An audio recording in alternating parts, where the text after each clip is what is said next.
다 공부한 거예요. 그죠? 자, 그러면 을목. 그러면 간목한테 이게 겁재잖아요. 이건 비견이고요.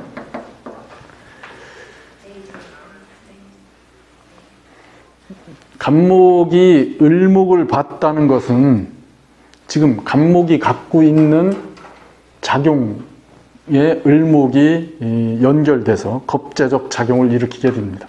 간목은 뭔가 시작하는 에너지를 얘기하는 거고요. 그러면 을목이 개입했다는 건 그거에 대한 결과적 부분에 더 주목되는 에너지를 쓰게 된다는 뜻이 됩니다. 간목 입장에서는 내가 뭔가 스타트 걸어서 진행하는 것의 결과가 내 것이 아닐 수 있다. 이 얘기잖아요. 이 겁재가. 처음에는 간목이 저 겁재를 끌어들여서 뭔가 시너지를 만들 수 있어요. 나한테 없는 에너지를 쓰는 거니까요. 근데 그거에 대한 결과는 보장하기 쉽지 않죠. 예. 간목은 크게 뭔가 막연하게 일을 진행하는 거예요.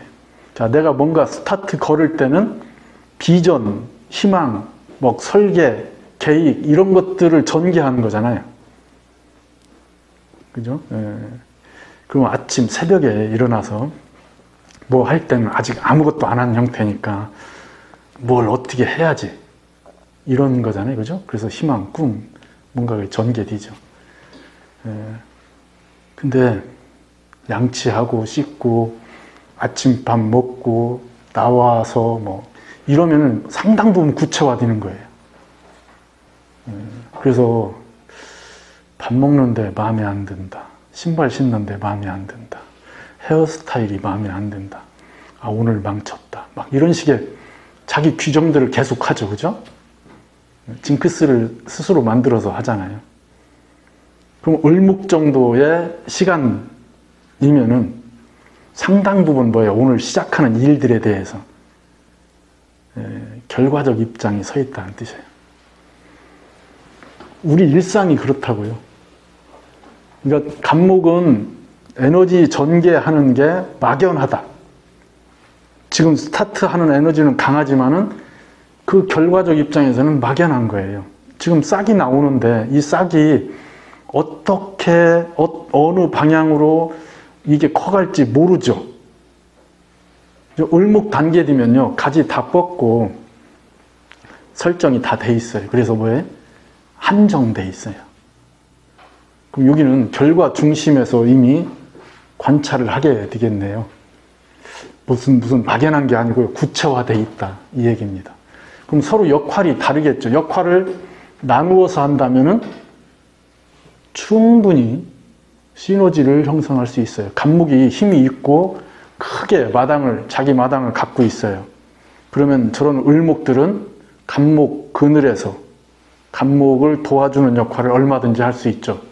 그런 세세한 디테일한 부분들을 해결하는 역할로.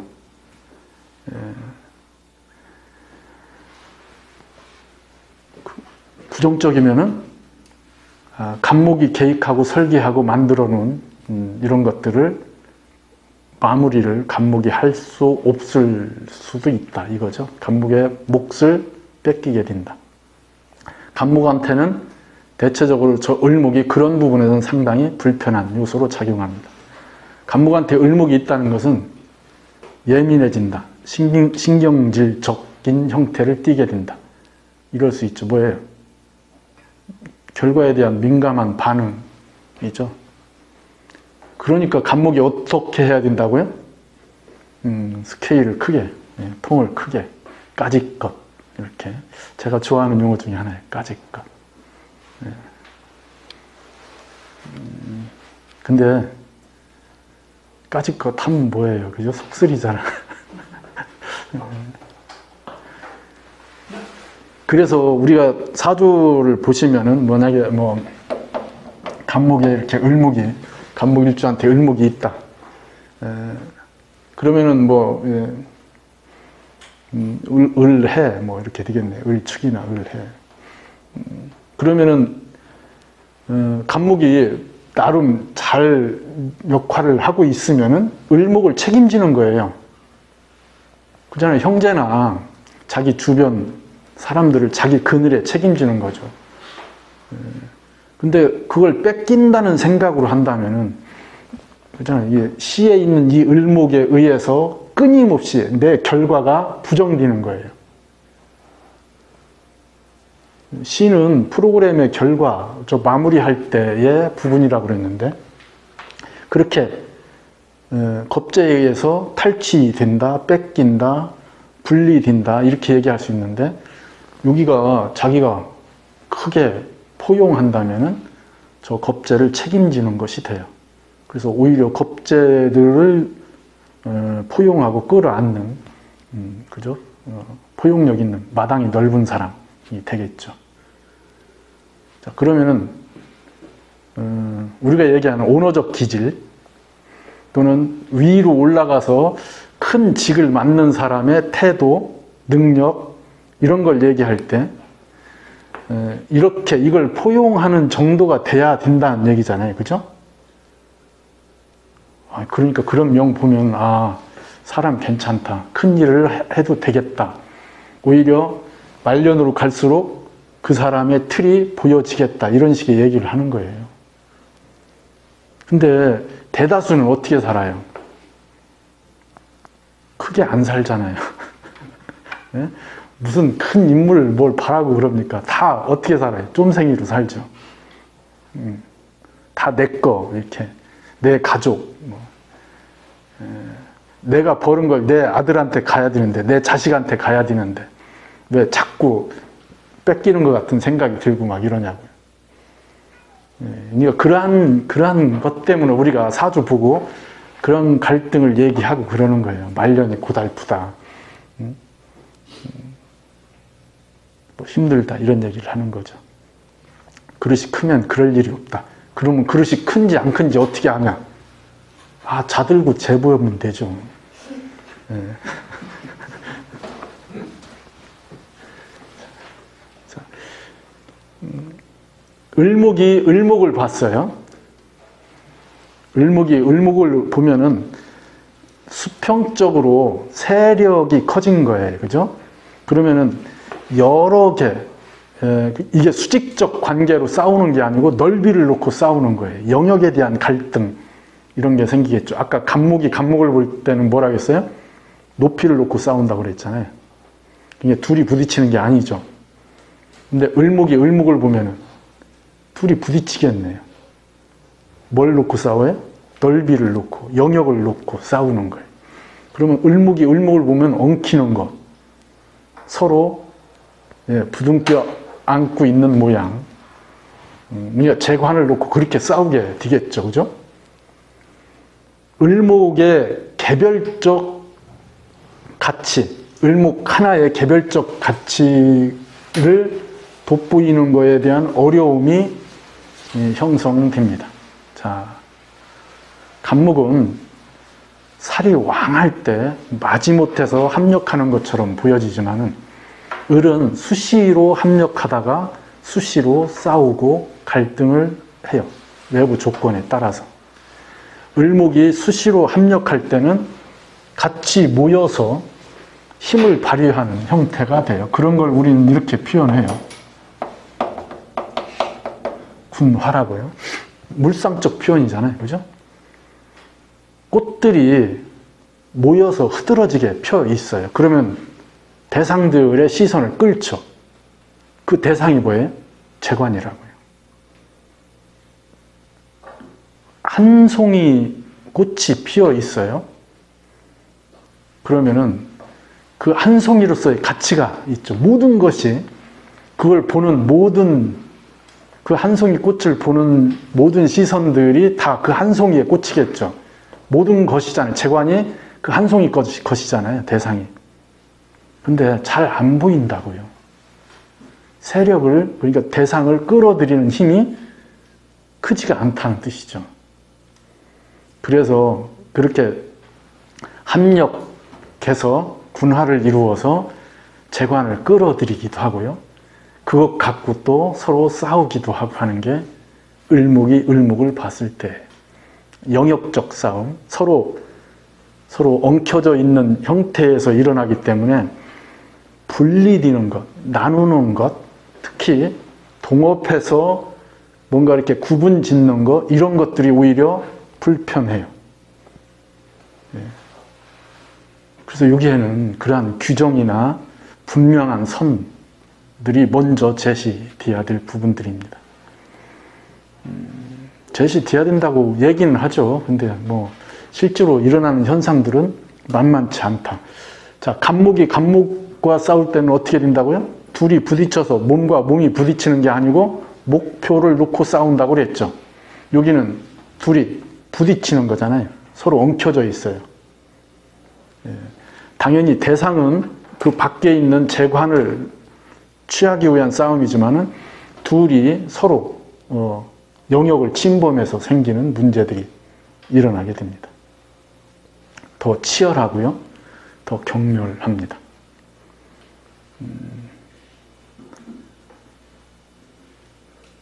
그냥 그렇게 보시면 돼요. 예. 육박전이죠. 예. 싸움은 육박전을 해야죠. 예. 관계들을 보시고요. 자, 그러면 지금 목을 본 거잖아요. 자, 갑목을 볼 때는 사목인지 생목인지를 구분해야 된다고 그랬어요. 을목은 항상 생목이고요. 활목이에요. 이 얘기는 을목은 끊임없이 유동한다. 움직인다. 이 자체가 뭐예요? 실용, 실무, 이렇게 생산적 코드가 강하다. 실체적이라는 뜻이죠. 그래서 을목은 토에 민감하게 반응해요. 토가 뭐예요? 이거죠. 생산성과 연결되어 있는 을목의 재. 그래서 을목은 갑목에 비해서 재에 대한 집착이라는 표현보다 재에 대한 관심이 월등하게 높습니다. 능력도 탁월하죠. 그러니까 이런 쪽에 강하다. 그러면 이 을목으로 직을 만든다든지 업을 만든다든지 이럴 때의 그 직업의 성향이 이렇다는 뜻이에요. 직업의 성향이 이렇게 생산 중심, 실무 중심이죠. 그러면은 갑목이 생목일 때와 을목이 생목일 때의 조건을 비교하셔야 되겠네요. 똑같이 생목인데 갑목의 생목은 오래 걸리는 것, 을목의 생목은 결과가 빨리 나오는 것. 여기 이 생목은 빠르다. 결과 중심에서 변화, 변동. 이건 뭐예요? 주변 조건에 반응한다. 이 얘기예요. 이게 을목이에요. 그 상황에 따라서 태도를 바꿀 수도 있고요. 거기에 맞춰서 움직일 수도 있어요. 이쪽과 연결한다면 생산력이 상당히 높겠죠. 그죠? 실질적 구조하고 연결되어 있다는 뜻이에요. 갑목의 부분은 결과가 늦다. 대신 지속된다. 한번 형성해 놓은 틀이 오래 간다는 뜻이에요. 그러면 을목으로 공부를 했어요. 그러면 이렇다는 뜻이잖아요. 빠르게 얻지만은 변화에 빠르게 또 반응을 해야 돼요. 바꾸지 않으면은 도태돼요. 적응을 하지 않으면 도태된다고. 갑목은 오래 공부해야 되는데 결과가 늦게 나오니까 투자하는 시간이 걸리죠. 그런데 한번 투자해놓고 배워놓고 그걸 자기 걸로 소화해내면은 오랫동안 쓸 수 있다. 이 얘기예요. 자, 역학 공부를 지금 하셔요. 어떻게 하셔요? 이렇게 하셔서 빨리 나가서 써먹어야죠. 어느 세월에 이렇게 해가지고 어느 세월에 써먹겠어요. 이렇게 해서 빨리 나가서 써먹고 있죠, 막. 그런데 자꾸 손님이 그래요. 이거 아닌 것 같은데요. 변화에 맞추지 못하면은 자신이 견디지를 못하잖아요. 여기는 쓰면서 상황에 맞게 맞춰가면 돼요. 여기는 배워서 오래 걸린 것, 남들보다 늦어요. 근데 터져 나오면 쓰는데 오래 가죠. 그런 차이들을 적용을 하셔서, 실제로 적용하셔서 쓰실 수 있습니다. 다 그렇게 연결된다는 뜻이죠. 자, 그러니까 여기에 생목, 사목 다 해도 간목은 기본적으로 이 사목으로 돼 있을 때는 이렇게 상징, 의미로 쓰여진다는 뜻인데, 간목의 기본이 의미적 형태가 강하다는 뜻이에요. 목의 의미, 목의 상징. 그러니까 이 간목은 이쪽은 이렇게 되는 거죠, 그죠?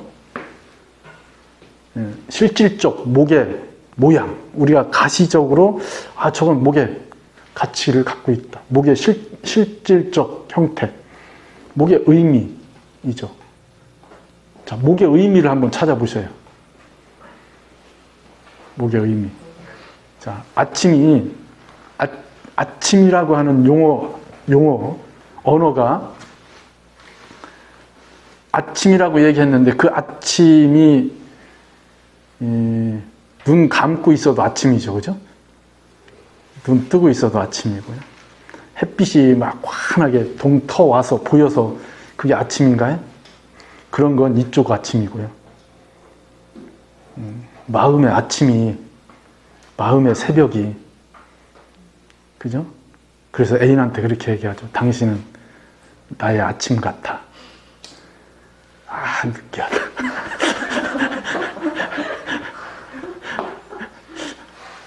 그거 뭐예요? 그건 의미죠, 의미. 그걸 우리는 상징성을 띈다고 그래요. 그걸 사목이라고 그래요. 죽은 나무가 아니고요. 목의 의미로 쓰여지는 것. 목의 가치가 무엇의 기준으로 쓰여지는 거예요. 상징 기준인데 1대1의 기준이에요.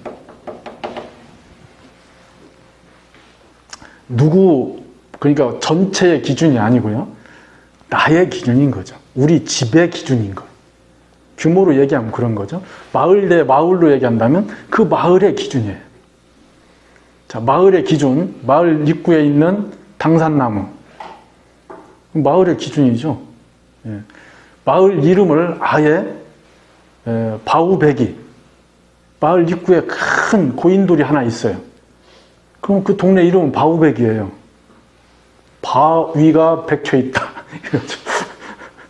그러면은 우체부가 자전거 타고 온다. 편지를 먼저 이렇게 분류할 거 아니에요. 그러면 주소하고 아무런 상관이 없잖아요. 바우베기 있으면 클릭할 거 아니에요. 그 마을 거잖아요. 그러한 상징이 간목의 상징이란 뜻이에요. 그런 동네 많죠. 바우베기 이런 건 뭐 흔한 동네 이름이에요. 그잖아요. 밤골. 율곡 선생 호가 율곡이잖아요. 밤골이에요. 밤골에서 사셨으니까. 율곡리의 이름이 밤골이라는 뜻이잖아요. 다 그렇게 이름이 드는 거죠. 그죠? 그건 상징, 그 마을의 상징으로 작용하게 됩니다. 그것이 1대1 기준, 마을 단위로 할 때는 마을의 단위가 되는 거고요. 우리가 얘기하는 목은 저렇게 개인적인 형태와 연결되어 있는 상징이라는 거죠. 나의 의미로 부각되어 있는 상징들이 목이에요. 자, 똑같은 상징이 정화가 빛으로 작용할 때 생깁니다. 저것도 상징이죠. 병화가 빛으로 작용해도 상징이 돼요. 점점점 범위가 커진 거죠. 가장 자연스럽고 일반화되어 있고 보편화되어 있는 상징이 평화의 상징이에요. 지금 여기에서 제가 상징이라고 한다면은 이건 감목의 상징이죠, 그죠? 여기에만 한정돼 있잖아요. 제가 밖에 요 한 칸, 한 블록 밖에 시장에 나가도 아무런 상징하고는 상관없어요, 그죠? 여기 있을 때만 선생이잖아요. 그게 감목의 상징이라고요. 근데 정화의 상징은 일정 부분, 감목보다 더 확장되고 커졌어요. 지역 또는 시간과 공간에 대한 일정 부분 확장된 거예요. 그래서 그 지역의 상징 또는 그 나라의 상징 이렇게 되는 거죠. 율곡 선생을 우리는 돈을 보면서 항상 보잖아요, 그죠? 지폐를 보면서. 상징이죠. 그러면 다른 나라 사람이 율곡 선생을 알겠어요? 상징으로? 상징으로 인식하겠어요? 안 하죠. 이 할아버지 누구야? 그러겠죠. 아무런 상징성, 의미를 갖지 않아요. 근데 우리한테는 상당 부분 그런 거죠. 그런 것들의 영향력, 문화적 공동체를 형성하고 있는, 그러니까 그런 걸 얘기해요. 이 정화는 그런 민족, 문화적 형태의 우리가 얘기하는 밈이죠, 밈. 저 밈은 도킨스가 한 얘기예요. 그 유전자, 그러니까 좀 사회적 유전 형태를 밈이라고 한 거. 요즘은 저게 보통 명사화돼서 무슨 일정한 현상을 얘기하죠. 문화적 현상을 밈이라고 얘기하죠. 병화는 전체적 형태의 상징을 얘기해요. 누구나한테, 우리나라 사람이 아닌 다른 나라 사람한테도 인지되는 것. 그죠? 예수님, 그죠? 석가모니를 모르는 사람은 없을 거예요. 나이 조금 교육만 돼 있다면 전 세계인들 다 알죠, 그죠? 이건 뭐예요? 전체적인 형태의 상징이죠. 태양을 상징으로 바꾼다면은 그게 꼭 잉카에서 얘기되는 태양만 상징이 아니고요. 옛날 이집트에서 얘기하는 나라고 하는 상징, 태양의 상징, 다 똑같은 상징성을 갖고 있는 거죠. 전체성을 띠는 거예요. 그러니까 그러한 것, 이렇게 달라지는 것을 구분하셔서 보야 됩니다. 그러니까 여기에서 지금 이 차이에 의해서 아까 그러한 관계들이 형성된다는 뜻이에요. 그러면 좀 더 진행해 보자고요.